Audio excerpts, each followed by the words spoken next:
तो जोधपुर शहर की विधायक मनीषा पवार के अलावा स्थानीय लोगों का कहना है कि मुख्यमंत्री अशोक गहलोत किसानों के लिए शुरू से ही सक्रिय रहे हैं।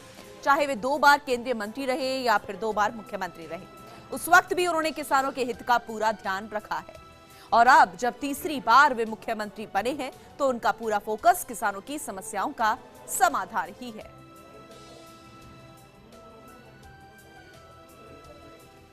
कृषि के लिहाज से पश्चिमी राजस्थान को हमेशा नकारात्मक नजरिए से देखा जाता रहा है, मगर पिछले 1 दशक की बात करें तो यहाँ जिस तरह से फसलें लहलहा उठी है, किसानों के चेहरे खिल उठे, उससे अंदाजा लगाया जा सकता है कि सरकारें कितनी गंभीर है। लेकिन जो जनप्रतिनिधि हमारे साथ है, जोधपुर की विधायक मनीषा पवार से जोधपुर के स्थानीय लोग हमारे साथ, उनसे जानने की कोशिश करता है कि आखिर कृषि को लेकर के उनकी सोच क्या है, किस तरह की आपकी और आपके सरकार की सोच है कि किसानों की जो समस्या है उनका समाधान हो, किसान ज़्यादा से ज़्यादा अच्छे से फसल पैदा कर सके।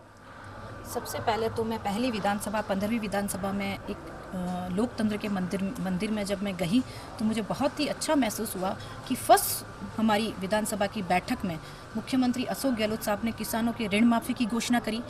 किसानों के जो डिफ़ॉल्टर किसानों के उनके 50,000 की ऋण माफ़ी की घोषणा करी।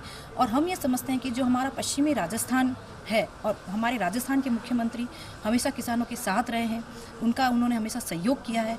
और पश्चिमी राजस्थान जो हमेशा एक सूखा राजस्थान या महसूस किया जाता था, अब वो बात उसमें नहीं रही है।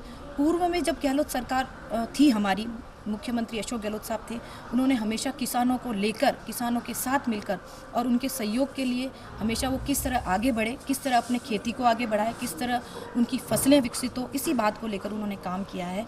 पूर्व में जो हरित क्रांति का जो नारा दिया किसानों को उत्थान के लिए, वर्तमान सरकार भी हमारे लोकप्रिय नेता आदरणीय अशोक गहलोत साहब भी किसानों को हितों को मद्देनजर रखते हैं, उनको बिंदुवार उनकी जो समस्याओं को निदान करने में हमेशा अग्रणी रहेंगे। सरकार की ये प्राथमिकता भी है किसान को लेकर, किसान को कैसे बेनिफिट फ़ायदा दिया जाए और कृषि को बढ़ावा कैसे दिया जाए। मैंने प्रयोग सरकार लाने में लगी हुई है। ऑनलाइन के तहत फॉरेन की जो पद्धतियाँ हैं जिसमें पैदावार बढ़े, कैसे आम गरीब से गरीब लास्ट मोमेंट पर बैठा हुआ किसान को भी कैसे फ़ायदा मिले, बड़े लार्जेस्ट किसानी लद्दू के किसान को भी कैसे किस तरह से फायदा ये योजना बनाने लगी है।